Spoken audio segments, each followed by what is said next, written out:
बालपणापासून सोबत खेळलेले आणि सोबतच वाढलेले म्हसोबा नगरात राहणाऱ्या 17 वर्षीय सचिन आणि संकेतची मैत्री या भागात सर्व परिचित होती।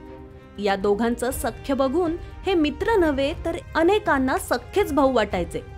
अचानकपणे त्यांच्या मनात काय विचार आला कोणास ठाऊक आणि दोघांनी टोकाचा निर्णय घेत शनिवारी सायंकाळी स्वतःच्या व्हॉट्सअप क्रमांकाच्या स्टेटसवर भावपूर्ण श्रद्धांजली अशी पोस्ट अपलोड केली। यानंतर दोघेही वालदेवी नदीजवळून जाणाऱ्या रेल्वे रुळावर गेले आणि एका सुपरफास्ट एक्सप्रेस रेल्वे पुढे स्वतःला झोकून देत जीवन प्रवास कायमचा थांबवला। या हृदयद्रावक घटनेने संपूर्ण नाशिक रोड परिसरात हळहळ व्यक्त होत आहे।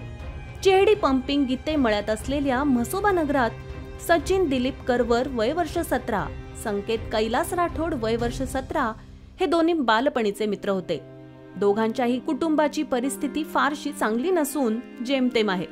यामुळे दोघेही कामधंदा करून कुटुंबाला हातभार सुद्धा लावत होते।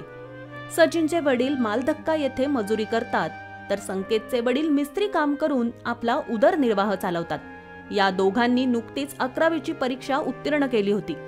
12वीला प्रवेश घेण्याची तयारी सुद्धा त्यांनी सुरू केली होती। मात्र नियतीला जणू हे मान्य नसावं।